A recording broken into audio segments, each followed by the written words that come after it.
lokola tolega ki mena ba télévision bien que gouverneur Aouta ki koya sika mais lokola landaki c'est pourquoi à travers ndeko na biso artiste alobaki que aliki akota na makambongo et nous avons dit bon tant que kuna toyoki ke ba kopesa mbongo tolobi na ba artiste vous ne donnez plus rien. Nous allons nous contenter na oyo bakopesa, contrairement à ce que nous avons toujours fait. Au stade où nous en sommes, nous n'allons pas dire que toujours c'est la mbongo moko quelque part. Nous devons nous organiser. Maintenant, tu es dans la matanga. Ce qui intervention est comme toujours, vous serez informés. Tout en sachant que tant que matanga est la kamasu, mute mutabomba kambongo. Ba comité tozalaka une vingtaine, une trentaine. Ce que ça no musika, o tia ba idée, o yako bomba masumu pamba tout ça que yazuli ambongo tout ça. Nous avons toujours une organisation. Les idées, moi je coordonne pour dire voilà ça la tout ça. Donc batunyo so bazana ba idée. Boya ko se joindre na biso, n'allez pas parler inutilement à côté. To pesa ndeko na biso le kumu oyazo mérité. Et surtout que c'est une dame une battante ndenge na uti ko loba aza modèle pona makambo ebele pona basi. Donc to sala tout pour que matanga eleka malamu. Donc nous allons nous retrouver peut-être dans 2 ou 3 jours boyeba tokobanokuta na régulièrement pona koyeba évolution ya makambo ndenge zo kendela bandeko na biso ya groupe Salongo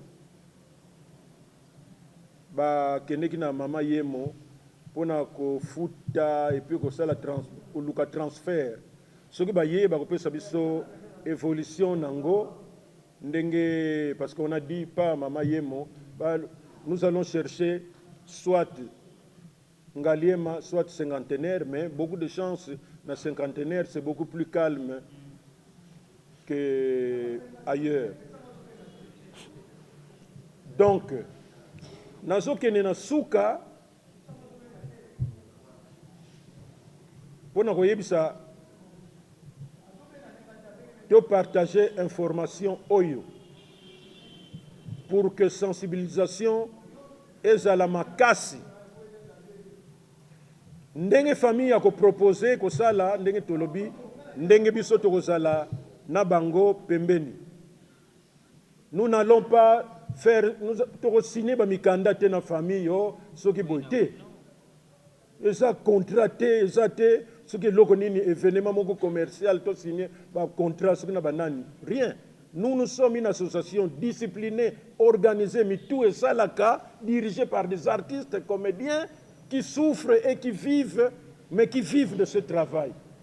Tozo tenir na dignité na biso, makas, famille to sola na bango. Oyo bango ba sala, ok, biso to yande sima. Mais comme ndeko na biso asala kapena RTNC ako lingape asala quelque chose. Mais il y a le fonctionnaire. Matanga fonctionnaire, bah cercueil, bon, même si le lobby cercueil, mais enfin, quand même, cercueil, il faut quand même un niveau, et bon. Oyo iwana iko pesama, biso moko, toko sala, complément nango, pour que Matanga et les cas, à la hauteur, comme on vous a dit, elle est morte, toujours... cette histoire d'AVC et que Dieu va nous aider pour que Tina Souka, Makambu Eleka, Malamu, plus que nous allons avancer, plus de koyeba montant oyo, de cotiser. Bon, ça l'a troublé, pas parler, comment on appelle, non, ça l'a trouble en non profonde. Les exhibitionnistes, oh ils ont batanga, oh il y a l'ingi qui contribuer, il va le faire humblement. Mouta comme ça un spectacle était chaud. Et s'il veut contribuer, alors c'est quoi et comme il s'occupe de la radio que moi j'ai contribué ou bien tout ça. Là vous vous moquez même de la personne que vous voulez aider ou bien personne qui m'attend. Nous faisons ça humblement. na ndenge biso to salaka makambo ebele to résolvaka ya ba artiste comédien o bango moko ba yebi na niveau na bango artistique ba problème ba kozala nango na ba niveau moko makasi ba yebi yango que l'association résout d'une manière discrète. Et nous allons avoir cette attitude. Moutayana qui fanfaro na yete. Eza fetite, eza matanga. Si vous voulez contribuer, contribuez dans l'humilité en supposant que Mindondo azota la yo tangozo contribuer. Donc avec beaucoup de respect, beaucoup d'humilité. Alors je termine en passant la parole à Maître Elombe, comme ça il va conclure. Maître, vous avez la parole. Tout ça, on a respect mingi parce que Solange, Mindondo, Azaki, Moko, Yaloku, Mounamoussa, Nabiso. Toko Zela, peut-être, Bao Bazana, Bagasa démarche qu'on a na morgue, Bapé Sabiso, complément d'information, et le président lobby, Mato Yeza la Poulele, parce que, Eza, ba événement, au Yue Bandotine, Dabiso, tout ça, Kaba réunion inattendue. Ce qui, urgence s'imposer, que tout le monde en a dans les heures qui viennent, Bozala disponible, Tokutana. Tokutana, Tosolango, c'est une affaire vraiment au Talibiso. Mindondo avait cessé d'être Ngolomingi, il y a famille Nabango. Elle est devenue produit national, elle est devenue Moko ya Mabota Nabiso, Ndenge Tosangani Awa. Tozala toujours, Bakoufeli, Bazara na attitude, il y a fanfaron té. Bazara na comportement, il y a exhibitionniste té. Quand on est en deuil, c'est la méditation, c'est l'humilité. Au kansa peut-être le quoi naza nafanda na kingabwa na selimba au bailingate au sala bisala sala kuna pendant que nous sommes en deuil. Matanga Solange, c'est notre deuil à nous tous, artistes comédiens. Il y a bisonioso. Tolata yango. Et que si parmi nous, ezana moko azana ba entrer, to ba porte quelconque ko faciliter biso ba démarche. Yaka na carnet d'adresse na yo, to utiliser yango et puis c'est biso ba solution na makamtoza nango. Bakunda mutu na libulu, to luka koma to kunda na nécropole, bakunda moto na espace ya ko exposer ye, to luka koma to zwa lisusu fikine, to ko luka robe voile ya roulette ye, to ko luka il y a des factures à payer dans l'hôpital comme na morgue, nyoswana, et sengabiso, tozana misolo. Ndenge tozali, nabaye, baznon nous temps au koma wate, tokabola information, moto na moto, naba connaissance na ye, na libenga na ye, à apporter ce qu'il faut pour que contribution na et permettre biso, to rendre ndeko na biso hommage à Souka na dignité. C'est vrai qu'il y a comme on a ngoté, mais biso ba tout okunda et tout kasonité. Liwa Solange ezala encore une fois occasion ya ko sangisa biso davantage. Ya ko sangisa biso davantage toyeba que musala oyo don oyo nzambe atia na moko na biso eza élément dénominateur commun.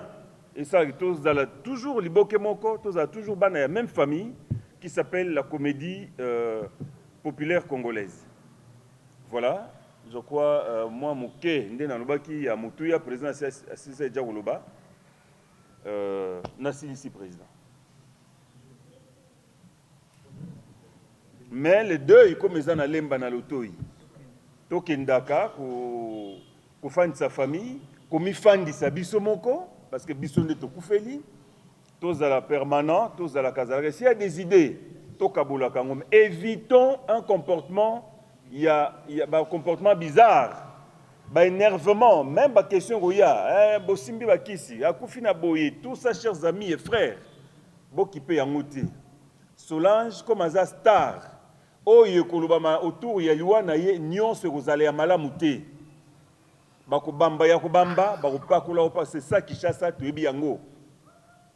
Ata okufina crash ya avion bakoloba non olangwaki yo muto memaki avion bakoloba n'importe quoi toyebi nde tozalaka. Et qu'est-ce qui nous est demandé biso ba etokufeli tozala na bomi kitisi to céder na ba provocation te to bunda te to swana te. Voilà un peu. Artiste et un groupe ya Mindondo, pratiquement chef de ya groupe nena ngambu ya théâtre. Bon le voilà tous bana na ye. Ballet, théâtre de Sangani. Nous référons aussi na passage biblique le lobi moi na kunda moboti na yo. Nous sommes proposés dit to proposer na lisanga biso bana na ye to lakisani. Voilà donc tout ce qui est na katia cercueil voile bilamba surtout wana bana na ye bakanisi kozala malamu biso nde tosala yango. Merci président. Question à Tunako, côté matin des alliés, la moindre l'équipe rapide, et on a précision de question à la César, pour bien lemba, baba sur l'autoï, alors qu'il vient pour la précision. Voilà les maisons monnaie. L'autoï 21. Président, n'a eu parole, nous allons recevoir la bino, beaucoup de servir dans le phare. Parce que des autres réseaux banda, la bino moko.